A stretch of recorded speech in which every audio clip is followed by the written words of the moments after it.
한 처녀가 눈밭에 쓰러진 사내를 구해왔습니다. 그런데 이 사내, 배가 볼록 나온 뚱보였지요. 어머니, 이 사람을 제 서방으로 삼겠습니다. 미쳤느냐? 저 밥통이나 축낼 놈을. 마을 사람들도 수군거렸습니다. 쫄쯤 저런 돼지를 사위로 들이다니. 그 말을 들은 새색시가 눈을 부라렸지요. 당신들이 우리 집에 쌀 한 톰이라도 준 적 있어요? 없으면 꺼지시오. 안녕하세요. 할인야담에 오신 걸 환영합니다. 이야기 시작 전 구독과 좋아요 눌러주시면 감사드리겠습니다. 댓글에 어디서 듣고 계신지 남겨주시면 그곳에 행복이 깃들기를 기원하겠습니다. 이야기 시작합니다. 옛날 옛적 조선 후기 어느 산골 고을에 몇 해째 흉년이 이어지고 있었습니다. 하늘은 인심을 잃은 듯 비를 내리지 않았고 땅은 갈라져 곡식 한 톨 제대로 거두지 못했지요. 그의 겨울은 유난히 매서웠습니다. 눈이 무릎까지 쌓인 마을에는 웃음소리가 사라진 지 오래였습니다. 굴뚝에서 피어오르는 연기조차 드물었고 개 짖는 소리마저 끊긴 지 여러 날이 지났지요. 사람들은 하루하루를 버티는 것만으로도 벅찼습니다. 굶주림은 체면도 정도 모두 앗아갔습니다. 이웃끼리 나누던 정은 시들어버렸고 살아남는 것만이 유일한 화두가 되어버린 때였지요. 그 산골 마을 한편에 낡은 기와집이 한 채 있었습니다. 한때는 명문가라 불리던 곳이었지요. 대문 앞에는 하인들이 줄지어 서고 곳간에는 쌀이 넘쳐 흐르던 시절이 있었습니다. 그러나 그것도 옛일이었습니다. 지금은 기와만 겨우 얹혀 있을 뿐 곳간은 텅 비어 쥐 한 마리 얼씬하지 않았지요. 마루엔 찬바람이 스며들었고 벽엔 금이가 종이로 덧붙인 자국이 여기저기 보였습니다. 이 집에는 노파와 그 외동딸 단 두 사람만이 살고 있었습니다. 노파는 백발이 성성했으나 눈빛만은 여전히 날카로웠고 딸은 20해를 갓 넘긴 나이에 고운 얼굴을 지녔으나 손은 이미 거칠어질 대로 거칠어져 있었지요. 두 모녀는 서로에게 기대어 하루하루를 근근히 이어가고 있었습니다. 노파의 이름은 송씨였습니다. 송씨는 가난보다 체면을 더 무겁게 여기는 사람이었지요. 비록 끼니를 걸러도 허리는 꼿꼿이 세웠고 남루한 옷을 입어도 걸음만은 의젓하게 걸었습니다. 사람 하나 잘못 들이면 3대가 망하는 법이야. 송씨가 입버릇처럼 하는 말이었습니다. 딸의 혼처를 두고도 마찬가지였지요. 아무리 형편이 어려워도 아무나 사위로 들릴 수는 없다 했습니다. 가문이 어떠한지, 학식은 있는지, 됨됨이는 바른지 따져야 한다고 늘 말했지요. 그러나 찾아오는 혼담은 없었고 딸의 나이만 해를 거듭해 가고 있었습니다. 그의 섣달, 유난히 거센 눈보라가 몰아치던 날이었습니다. 딸의 이름은 난이었습니다. 난이는 그날도 땔감을 구하러 산기슭을 헤매고 있었지요. 손은 얼어붙고 발은 눈에 파묻혔으나 비나궁이를 생각하면 빈손으로 돌아갈 수가 없었습니다. 그때였습니다. 길가 눈 속에 무언가 검은 것이 보였지요. 처음엔 커다란 짐승인가 싶었습니다. 그러나 가까이 다가가 보니 사람이었습니다. 덩치 큰 사내가 눈 위에 쓰러져 숨만 겨우 붙어 있었지요. 여보시오, 여보시오. 난이가 사내를 흔들었으나 대답이 없었습니다. 행색은 남루하기 그지없었고 살집 좋은 얼굴은 핏기 하나 없이 창백했지요. 난이는 잠시 망설였습니다. 사내의 몸집이 워낙 커 혼자 옮기기가 쉽지 않아 보였지요. 그러나 이대로 두면 얼어 죽을 것이 뻔했습니다. 결국 난이는 사내의 팔을 자신의 어깨에 걸쳤습니다. 묵직한 무게가 온몸에 실렸지요. 눈보라는 더욱 거세졌으나 난이는 이를 악물고 한 걸음씩 사내를 끌다시피 집을 향해 나아갔습니다. 이게 대체 무슨 짓이냐?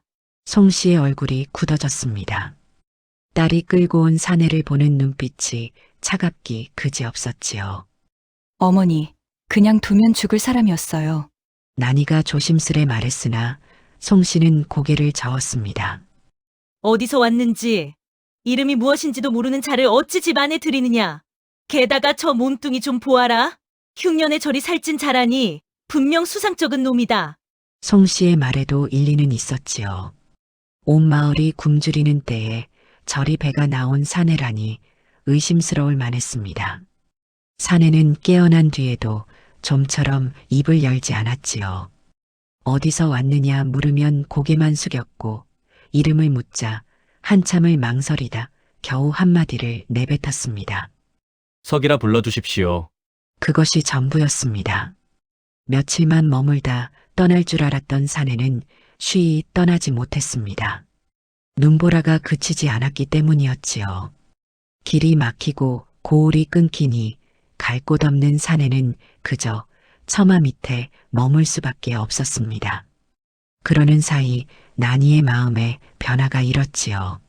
석이라 불리는 사내는 말수가 적었으나 눈빛만은 맑았습니다. 둥글럽적한 얼굴에 순한 인상이었지요. 끼니 때마다 자신의 몫을 덜어 모녀에게 내밀었고 굳은 일은 도맡아 했습니다. 그 모습을 지켜보던 난이의 가슴에 알 수 없는 온기가 피어올랐지요. 어머니, 저 사람을 사위로 들이면 어떨까요? 어느 날 난이가 조심스레 입을 열었지요. 송 씨는 펄쩍 뛰었습니다. 미쳤느냐. 출신도 모르고 저리 뚱뚱한 자를 어디다 내놓겠다고. 그러나 난이는 물러서지 않았습니다. 평소 순했던 딸의 고집에 송 씨는 당황했지요. 결국 송 씨는 한 발 물러섰습니다. 다만 한 가지 조건을 달았지요. 대릴 사위로 들이마. 절대 이 집을 떠나지 못하게. 그렇게 뜻밖의 혼례가 치러졌습니다. 혼례를 올린 뒤에도 석이는 변함이 없었습니다. 여전히 말이 없었고 묻는 말에만 짧게 대답할 뿐이었지요. 그러나 그의 손은 쉴 새 없이 움직였습니다. 새벽닭이 울기도 전에 일어나 장작을 팼습니다. 큰 몸집에서 나오는 힘은 대단했지요. 도끼질 한 번에 통나무가 쩍쩍 갈라졌고 해가 뜰 무렵이면 어느새 두 짐 가득 땔감이 쌓여 있었습니다. 그뿐이 아니었습니다. 언 땅을 파헤쳐 밭을 일구고 무너진 담장을 손보고 새는 지붕을 기워 나갔지요. 누가 시키지 않아도 스스로 할 일을 찾아 움직였습니다. 커다란 몸이 부지런히 오가는 모습에 처음에는 우습게 보던 이웃들도 차츰 놀라기 시작했지요. 난이는 그런 서방의 모습을 지켜보며 마음이 놓였습니다. 제 눈이 틀리지 않았구나 싶었지요. 송 씨도 차츰 생각이 달라지기 시작했습니다.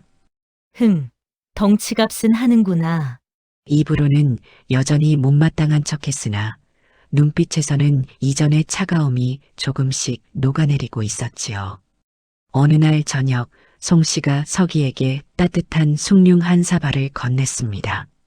말은 없었지만 그것은 분명 받아들임의 표시였지요. 석이는 묵묵히 사발을 받아 마셨습니다. 그리고 처음으로 송 씨를 향해 고개를 깊이 숙였지요. 이상한 일이 하나둘 벌어지기 시작했습니다. 석이가 손댄 곳마다 일이 수월해지는 것이었지요. 그가 팬 장작은 유난히 오래 탔습니다.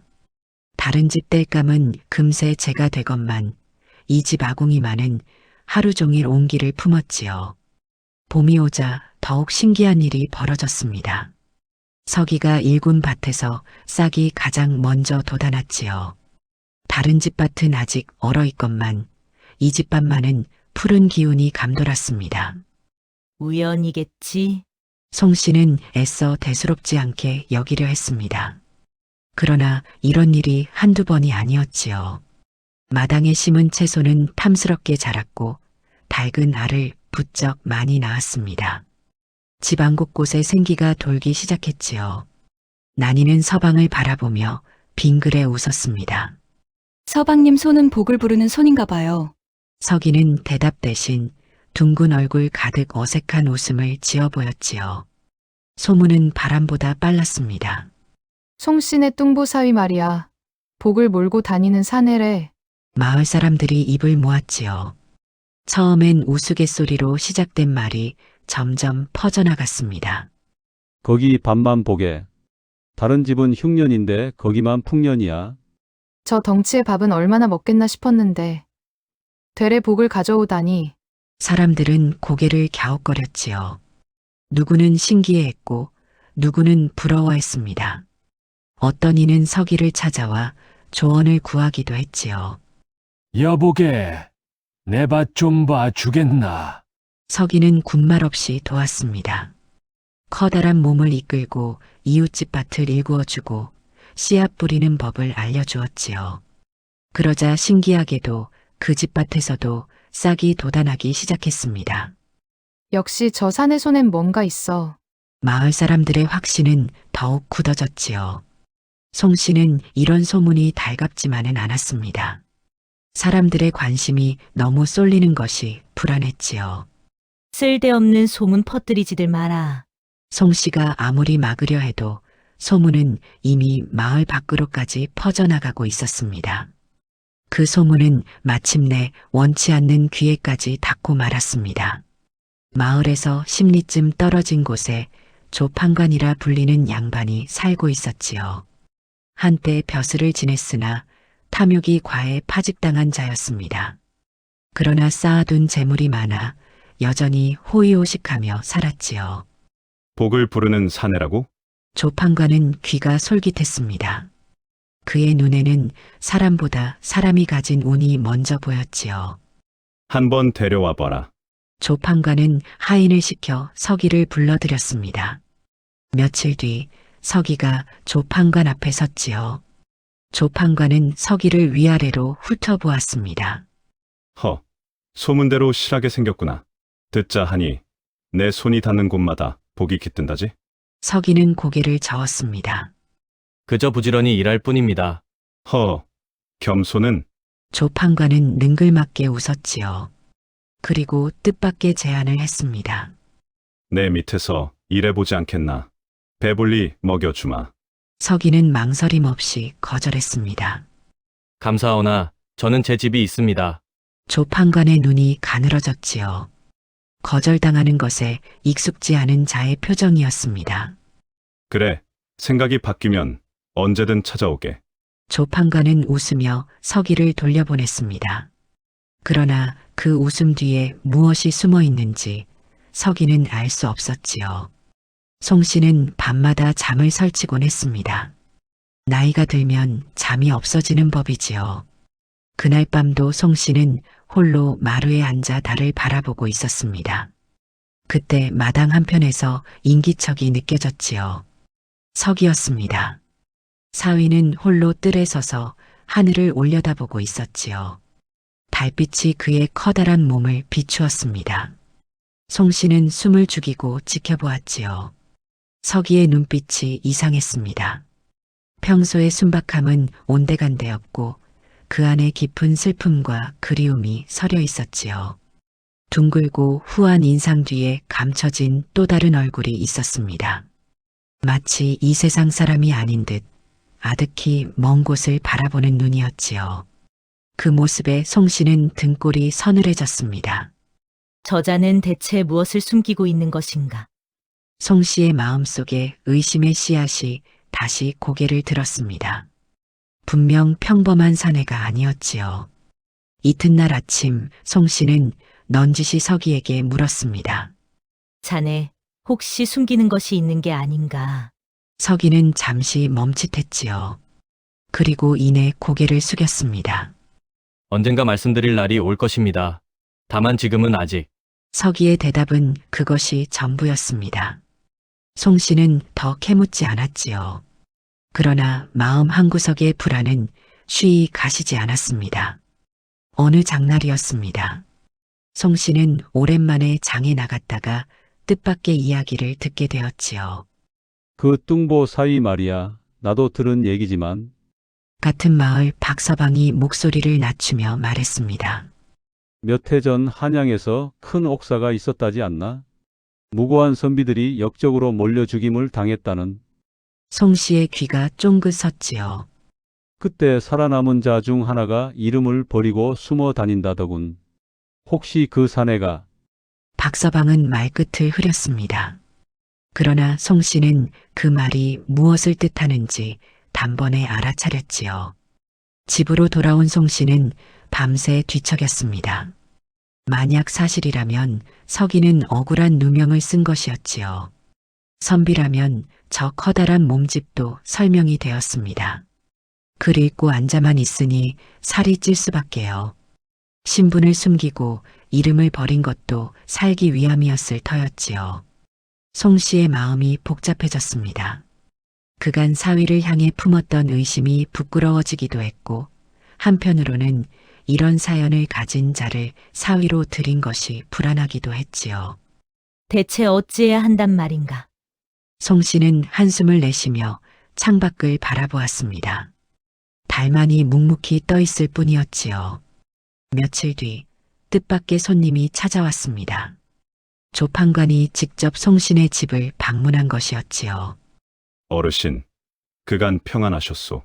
조판관은 능청스럽게 인사를 건넸습니다. 그러나 송씨는 그 웃음이 달갑지 않았지요.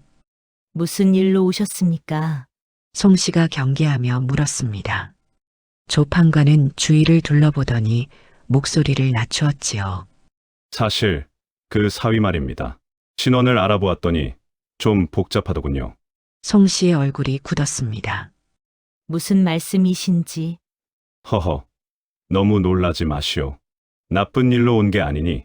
조판관은 품에서 비단 주머니를 꺼냈지요. 안에는 은자가 그득 들어 있었습니다.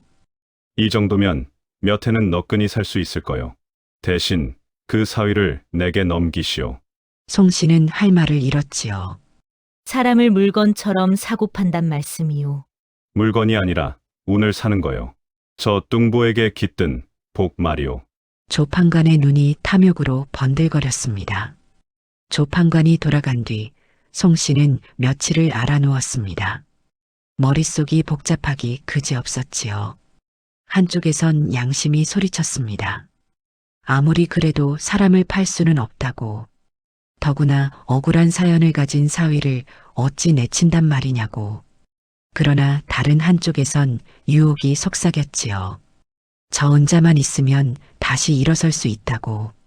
무너진 가문을 되살릴 수 있다고. 어머니, 편찮으세요?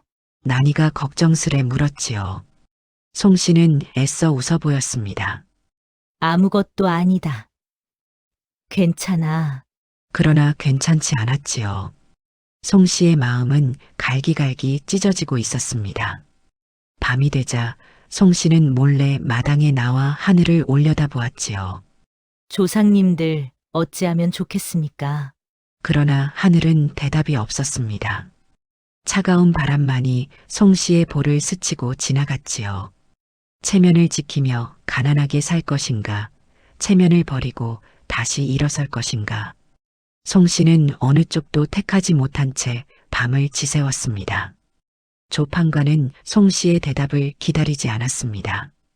거절당할 것을 알았는지 다른 수를 쓰기 시작했지요. 저 집뚱보 사위가 역적의 잔당이라는 소문이 있다더군. 조판관은 사람을 풀어 마을에 흉흉한 소문을 퍼뜨렸습니다. 관아에 구하면 큰 상을 받을 거야. 연좌되어 온 마을이 화를 입을 수도 있대. 사람들의 시선이 달라지기 시작했지요. 얼마 전까지 복을 부르는 사내라며 부러워하던 이들이 이제는 피하기 시작했습니다. 송씨네 집에는 가까이 가지 마라. 마을 사람들이 수군거렸지요. 아이들마저 송씨네 집 앞을 지날 때면 발걸음을 재촉했습니다. 송씨는 분노했습니다. 그자가 이럴 줄이야. 조판관의 진짜 얼굴이 드러난 것이었지요. 그는 원하는 것을 얻지 못하면 어떤 수를 써서라도 빼앗는 자였습니다. 난이는 서방의 손을 꼭 잡았지요. 서방님, 두려워하지 마세요. 제가 곁에 있을게요. 서기는 아내를 바라보며 쓸쓸히 웃었습니다. 둥근 얼굴에 깊은 그늘이 드리웠지요. 그 웃음에는 말로 다 할 수 없는 아픔이 서려 있었습니다. 그날 밤 서기는 홀로 짐을 쌌습니다. 보따리 하나에 입고 온 옷까지 몇 벌을 담았지요. 그것이 전부였습니다. 어디 가시려고요? 난이가 잠결에 깨어 물었습니다. 서기는 잠시 망설이다 입을 열었지요. 제가 더 있으면 이 집에 해가 될 뿐입니다. 무슨 말씀이세요? 서방님이 없으면 저는 난이의 눈에 눈물이 고였습니다. 서기는 커다란 손으로 아내의 볼에 흐르는 눈물을 조심스레 닦아주었지요. 제 때문에 고생하시는 것을 더는 볼 수가 없습니다. 저는 이미 모든 것을 잃은 사람입니다. 당신마저 잃고 싶지 않습니다. 서기의 목소리가 떨렸지요. 그러니 저를 보내주십시오. 서기는 아내에게 깊이 절을 올렸습니다. 그리고 묵직한 몸을 일으켜 조용히 방문을 열었지요.